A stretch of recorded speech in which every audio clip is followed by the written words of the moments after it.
Au milieu de la violence, de la malnutrition et de l'épidémie de choléra, plus de 13 millions de personnes en République démocratique du Congo ont besoin d'aide. Mais le financement des efforts de secours est insuffisant. L'ONU appelle à un soutien des donateurs avant la tenue d'une conférence sur l'aide internationale le mois prochain, ainsi que pour s'attaquer aux causes profondes de l'aggravation de la crise politique et humanitaire dans le pays.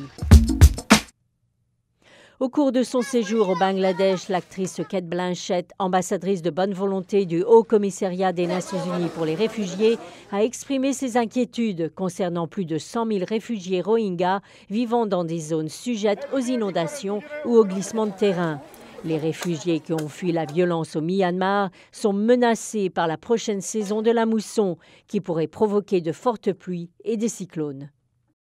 More funds are urgently needed. It's vital that we all now show solidarity and support. Les événements météorologiques et climatiques extrêmes ont causé des ravages sur les vies et les moyens de subsistance à l'échelle mondiale, avertit l'Organisation météorologique mondiale. Les 3 dernières années ont été les plus chaudes dans l'histoire de la météorologie.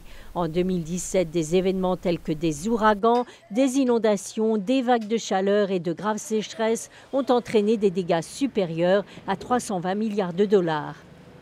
L'ONU appelle à soutenir le programme mondial relatif à la réduction des risques de catastrophes, au développement durable et au changement climatique.